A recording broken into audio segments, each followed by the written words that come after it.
وَلْتَكُن مِّنكُمْ أُمَّةٌ يَدْعُونَ إِلَى الْخَيْرِ وَيَأْمُرُونَ بِالْمَعْرُوفِ وَيَنْهَوْنَ عَنِ الْمُنكَرِ وَأُولَئِكَ هُمُ الْمُفْلِحُونَ۔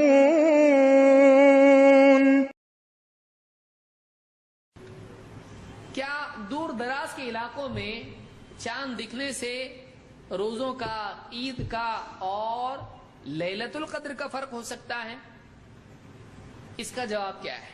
بعض لوگ بولتے ہیں کہ اگر پھر یہاں الگ عید، وہاں الگ عید، یہاں روزہ الگ شروع ہو رہا، وہاں الگ شروع ہو رہا، لیلۃ القدر کا کیا؟ وہ تو ایک ہی رات ہے نا، تو کیا وہ ایک رات الگ الگ ملکوں کے لیے الگ الگ ہوتی ہے؟ بلا شبہ الگ الگ ہوتی ہے، اس لیے کہ آپ دیکھیے ایک ملک سعودی میں، حجاز میں اگر مثلا مغرب ہو رہی ہے 7:30 بجے ہیں، اس وقت میں میکسیکو میں، فیجی میں اور دوسرے علاقوں میں اس وقت میں دن کے 9:30 10:30 بجے ہوتے ہیں، تو کیا جبریل اس وقت اتر رہے ہیں؟ رات تو ہے نہیں اس وقت میں۔ تو جب سعودی میں رات ہے، دنیا میں کسی ملک میں کیا ہے؟ اس وقت میں دن ہے، تو ان کی رات کب ہے؟ جب رات آئے گی، تو جب ان کی بھی رات آئے گی تب رات آئے گی۔ تو اس میں لیلۃ القدر ہر علاقے کی اپنی ہوتی ہے یا انٹرنیشنل ہوتی ہے؟ ظاہر بات ہے انٹرنیشنل اگر وہ ہے تو ایک وقت میں رات ہے کسی علاقے میں، تو وہاں جبریل جا رہے ہیں، وہاں پر فرشتے اتر رہے ہیں، وہاں پر فضیلت ہے۔ باقی علاقوں میں کیا؟ وہاں تو دن ہے، ہماری رات گئی نا، تو آئے گی تمہاری بھی رات، تو ایسا ان کی بھی آئے گی۔ تو ایک وقت میں وہ ہوتا ہے؟ نہیں ہوتا ہے۔ آپ دیکھیے حدیث میں ہے کہ جب رات کا 1/3 حصہ ہوتا ہے تو اللہ تعالیٰ آسمان دنیا کی طرف نزول کرتا ہے، تو وہاں جہاں کی رات ہے وہاں کا ہے نا، کہ ساری دنیا میں ایک وقت میں ہوتا ہے، جہاں کی رات ہے وہاں کا معاملہ ہے۔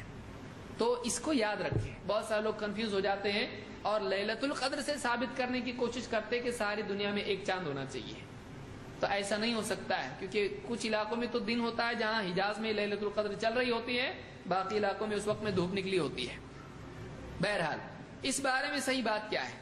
قریب تابعی ہیں اور مسلم کی روات میں سے، کوئی آدمی ان کو ضعیف کرنے کی کوشش نہ کرے۔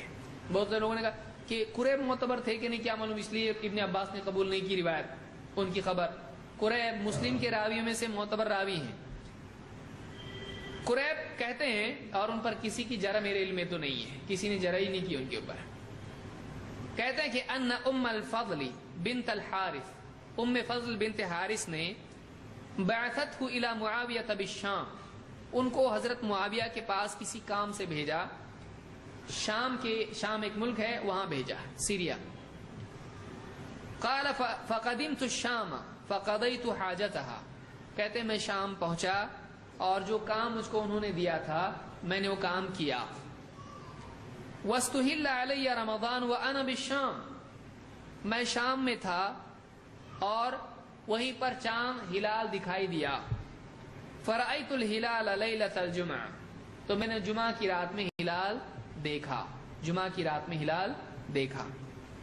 ثم قدمت المدینہ فی آخر الشہر، پھر میں مدینہ آیا، اور مدینہ کب آیا؟ رمضان کا مہینہ شروع ہو چکا تھا اور مہینے کے اخیر میں میں مدینہ پہنچا۔ فسألنی عبداللہ ابن عباس رضی اللہ عنہما، تو مجھ سے عبداللہ ابن عباس رضی اللہ عنہما نے پوچھا، کیا پوچھا؟ ہلال کے بارے میں اور سارے معاملات پوچھے وہاں کے۔ ثم ذکر الہلال فقال متى رأيتم الہلال، ہلال کا ذکر آیا تو انہوں نے پوچھا تم نے کب ہلال دیکھا؟ فقلت رأيناه ليلة الجمعہ، میں نے کہا کہ ہم نے جمعہ کی رات کو ہلال دیکھا تھا۔ فقال انت رأيته، پوچھا تم نے دیکھا تھا، یعنی خبر ہے یا دیکھا تم نے خود بھی؟ انت رأيته، انہوں نے کہا کہ نعم ورآه الناس وصام معاویہ، کہا کہ ہاں میں نے دیکھا، لوگوں نے دیکھا اور لوگوں نے روزہ رکھے، اور معاویہ رضی اللہ تعالیٰ نے روزہ رکھا، لوگوں نے روزہ رکھا، معاویہ رضی اللہ تعالیٰ نے روزہ رکھا، سب نے روزہ رکھے۔ فقال لكن رأيناه ليلة السبت، ابن عباس نے کیا کہا؟ لیکن ہم نے تو سنیچر کی رات کو دیکھا، تم لوگوں نے کب دیکھا؟ جمعہ کی رات ایک دن پہلے، اور ہم نے کب دیکھا؟ ایک دن بعد، سنیچر کی رات کو۔ فلا نزال نصوم حتى نكمل 30 او نراه، لہذا ہم تو روزہ رکھتے چلے جائیں گے یہاں تک کہ ہم 30 دن پورے کر لیں یا اس سے پہلے چاند دیکھ لیں.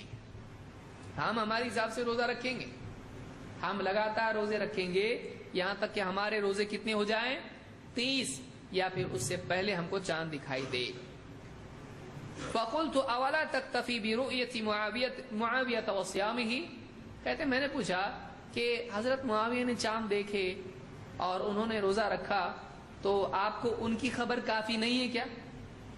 ان کا معاملہ آپ کے لیے خبر پہنچی نا آپ کو، انہوں نے دیکھا چاند روزہ رکھا تو وہاں کی نیوز آپ کو نہیں چلتی کیا؟ فقال لا، ان کا روزہ رکھنا ہم کو کافی نہیں ہے، ہم کو نہیں چلتا ہے. لا ہاکذا امرنا رسول اللہ صلی اللہ علیہ وسلم، ہم کو اللہ کے رسول صلی اللہ علیہ وسلم نے ایسا ہی حکم دیا ہے جیسا میں بتا رہا ہوں.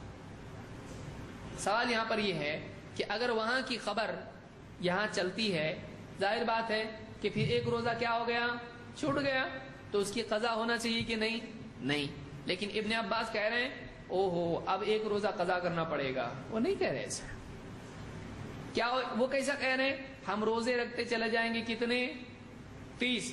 اگر ایک دن وہاں روزہ ہو چکا ہے تو 31 کا مہینہ ہو سکتا ہے کیا؟ نہیں. تو معلوم ہوا کہ یہاں کی 30 ہو سکتے ہیں، اگر ایک دن پہلے کہیں اور چاند دکھائی دیا تو بھی کسی ملک میں 30 ہو سکتے ہیں. ہو سکتے ہیں کہ نہیں ہو سکتے ہیں؟ مدینہ میں ہو رہے ہیں، مدینہ میں ہو رہے ہیں کہ ایک دن پہلے شام میں چاند دکھائی دینے کے باوجود مدینہ میں 30 دن ہو سکتے ہیں. کون کہہ رہا ہے؟ ابن عباس. اور اس روزے کی قضا کا کوئی جملہ انہوں نے نہیں کہا، نہ مدینہ میں کبھی اس طرح کی قضا ہوئی ہے، ہسٹری میں کبھی ایسا آیا نہیں. پھر ظاہر بات ہے اگر ایک دن وہ پہلے چل رہے ہیں ایک دن یہ بعد میں چل رہے ہیں تو کیا ان کی تاقراتیں آگے پیچھے ہوں گی کہ نہیں ہوں گی؟ ہوگی. ان کا 21 الگ، ان کا 21 الگ. تو پھر کیا ان کو تاقرات میں ان کو لیلۃ القدر نہیں ملی؟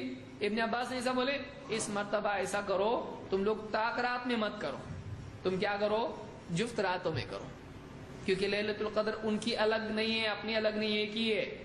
لہذا ہم کو ان کے حساب سے لیلۃ القدر منانا چاہیے کیونکہ ان کی آڈ نائٹس الگ ہیں. سمجھ میں آ رہی بات؟ انہوں نے اپنے حساب سے چلنے کا، انہوں نے اپنے حساب سے، تو سارا معاملہ الگ ہو جاتا ہے. ان کا الگ ہے، ان کا مدینہ کا الگ ہے. تو مدینہ کا الگ ہو رہا ہے اور کسی صحابی کا اس میں اختلاف دکھائی دیتا ہے آپ کو، صحابہ نے کہا ایسا کیسا، وہاں پہ دکھائی دیا نا چاند تم منانا چاہیے، وہاں پہ ایسا اختلاف ہوا، مدینہ میں کبھی نہیں ہوا ایسا. تو یاد رکھیے کہ جس علاقے میں ہم ہیں اس علاقے کی رؤیت کے اعتبار سے ہم چلیں. اس میں بہت تفصیل ہے، میں کبھی انشاءاللہ تفصیل سے مستقل اسی موضوع پہ گفتگو کروں گا، یہ بہت پیچیدہ موضوع ہے. لیکن اس روایت کو ہم نظر انداز کر کے نہیں جا سکتے ہیں. یہ صحیح مسلم میں روایت موجود ہے ابن عباس کی، اور اس میں صحابہ کا کوئی اختلاف ہم کو دکھائی نہیں دیتا. بعد میں علماء کا بہت سارے اختلاف اس میں ہیں.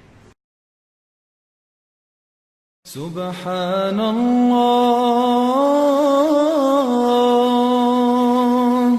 والحمد للہ ولا الہ الا اللہ واللہ اکبر. سبحان اللہ والحمد للہ ولا الہ الا اللہ واللہ